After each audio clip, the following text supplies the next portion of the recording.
So good evening everybody, and welcome back to week 3 of our smoke along session and week 2 of my little session about smoking salmon. And I suppose the first thing I want to show you before I get on to setting up the smoker is something I mentioned in last week's video was the amount of liquid that actually forms around the salmon once it's in the sugaring stage. As you remember, I do my salmon in a wet brine first for 24 hours, then I cover it with sugar and leave it for 24 hours. And I said that you need a high-sided container for your salmon because of the amount of liquid that comes out of the fish. And you can see it here around the bottom of the tray. There's still some sugar residue down there that just spilled over the edge of the fish as I was sprinkling it. But you can also see the amount of liquid that's actually gathered in the bottom of the tray, and all that liquid has actually come out of the fish. So that's from my understanding, what happens is that during the brining stage, through a process of osmosis, the fish actually absorbs the water with the salt dissolved in it. And then when you put on the sugar, what happens is the sugar draws back out the water and leaves the salt inside, and that's what's curing the fish. So you can see here the amount of liquid that actually remains in the base of the tray. So that's why you need a tray with some size on it and not a flat surface for salting your fish. So the next thing to do is to make the mix of woods or dust that you want to use for doing your cold smoking. And this is a completely down to your personal preference. So today what I'm going to use, I have some almond wood, I have some apple, I have some maple, and I have some orange. So it's going to be a real fruity flavour in the smoke that I'm going to put on the fish. So what I'm going to do, I'm just going to put enough dust into my bowl here, mix them up together, put it in the microwave and put it into this cold smoke generator. So I'll do that and I'll show you what it's like then when I get that done. Right, so here I have my mix of dust. I have the apple, the maple, the orange and the almond wood all mixed up together, and I'll put them in the microwave for just about a minute just to heat them up and take out any dampness that may be in them.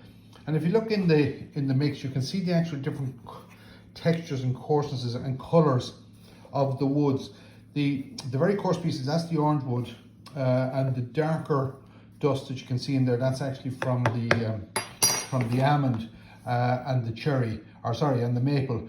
So the coarseness of the orange actually helps the air circulation through the dust and helps it to keep lighting and to smoke through. So now I'm going to put that into my cold smoke generator and get ready for the smoker.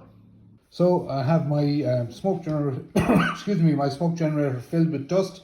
And as you can see, I just put it into a little baking tray, just slightly bigger than the smoke generator. This is just to collect any dust that falls out through the bottom of the smoke generator. Remember, this is a mesh unit, so the small particles of dust can fall out the bottom.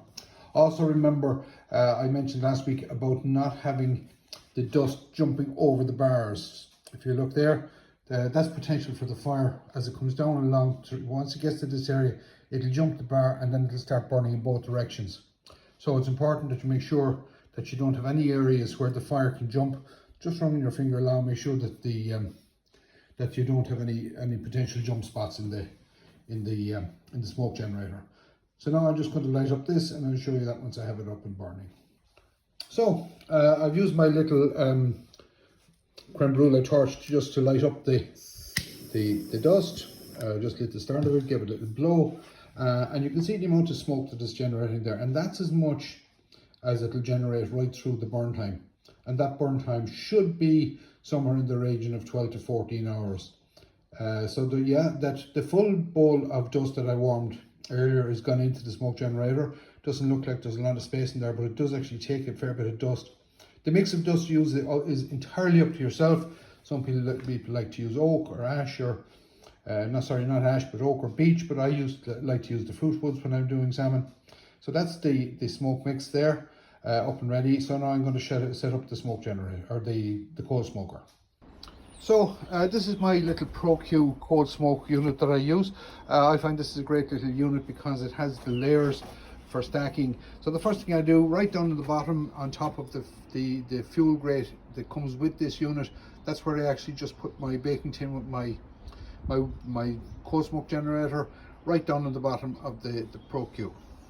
Next I put in my lower grate, and as I mentioned last week in the first tutorial, I put in a little bit of grease proof that covers the closed smoke generator. This is to stop any drops of juices coming from the fish. As you saw, there's a lot of juice on the fish that comes out of it, and there will be more juice will drop. So the grease proof or the baking parchment or tin foil or whatever you use, it just stops any drips getting on your dust and actually putting out your fire. The next thing I put into my into the ProQ is the grids where I put my fish. Now I have actually 2 grids here, so I can comfortably get 3 or even 4 sides of salmon in here at the same time. Today I'm only doing the one, so what I do is I just put in my grids, and then again I put in a layer of baking parchment just that I'm going to lay my fish on. So now of course the next step to do is to put in my actual fish. This has been resting in the fridge for 24 hours since I drained the sugar and syrup off it, and you'll find that the fish has actually firmed up considerably. From the time you took it out of the water until it's ready to go into the smoker, the flesh has firmed up a lot. Also that you have now got the pellicle, that sticky surface along the top of the fish, and this is what the smoke will actually stick to. So this is what we call the pellicle, and it's important that you get that in the so letting it resting in the fridge for 24 hours allows that pellicle to form. So of course finally you put on the lid, and a small little trick that I do, because my smokers are all uncovered and my barbecues are all uncovered and the potential for rain, so what I do is I actually get a piece of foil. I wind it around the handle of the lid, comes down over the vent, which will remain open all the time. The foil will come down over the vent, and then I put it underneath the lip here. So I just catch it underneath the lip, and that means that you have almost like a tent of foil over the vent, so it cuts down on any rain that might get in if there's any rain during the night. My little hack in place, so you can see where I just wound the tin foil, just a piece of plain ordinary foil around the handle. It comes down over the vent, but there's still plenty of room for the air to flow in between the foil and the lid of the barbecue. So it comes down, and then I just catch it underneath the lip here and clip close the barbecue. One of the reasons I like this little unit for cold smoking is that you have the inspection doors here, the inspection hatches at the side, so you can open up the door and just check during the night or whenever you're smoking, just to check that your smoke generator is still working. It just means you don't have to take the whole thing apart or lift off the lid. You don't lose much smoke, so you can just open your little inspection hatch to see how things are going. So now I've moved on to I have my salmon smoked. I smoked it last weekend. Let it run for 12 hours. It took me overnight. So I smoked it as I did show you in the first part of the video. I rested it now for a week. I backpacked it and I put it into the fridge, so it's been rested for 6 days. So it's ready to slice. Just before I start slicing it, I just briefly want to show you the knife I'm going to use. This is a 25 centimeter knife, but the important part of it is the actual depth of the blade, which is only 1.5 centimeters. And the beauty of that is that as you're slicing through the salmon, and I use the same knife actually for slicing my bacon, but as you're slicing through the salmon, you don't get a drag. It doesn't catch on the fish, so it's easier for it to slice through. If you have a 2 or a 3 inch thick blade, the blade is going to catch on the fish and you're going to get more of a jagged surface, whereas when you're slicing with a thin knife, you get a much smoother finish on the surface of the slice. So briefly, just then to finish off the slicing of the salmon, as you can see I've taken a couple of slices from the fish already, just to start it off. I'll try and slice one for you now, but this is very much multitasking, the camera in one hand, the knife in the other, so if it doesn't go exactly according to plan, forgive me. But you can see it's a long, thin, narrow slice down along the length of the fish, and this is where as I say, the thin blade of the knife comes into play, because you don't have too much of the knife in contact with the fish at any one time. So you can cut nice and thin. That's maybe a little bit too thin, but you can slice it along there. You get a nice even slice of fish. You can see it. If you had a big thick knife, you wouldn't get that even surface on the finish of the fish. Also, it's important that you slice from the thick end of the fish towards the thin end, and you start at the thin end. So here now I've taken about 4 slices off it. I'll just put it back together for you just so that you can see. So I'm starting, as I say, I'm starting at the thick end of the fish.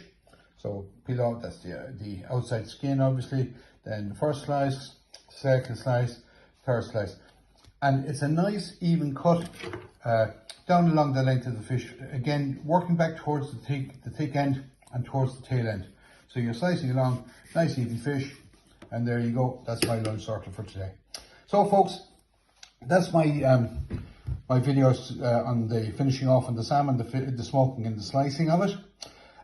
We'll be back at 8 o'clock with our Q&A session, so if anybody has any queries, questions or anything else, jump in. We'll post the Zoom link at the bottom of this post in the comments, so it'll be there for anybody who wants to join in, and we look forward to talking to you at 8 o'clock. Bye.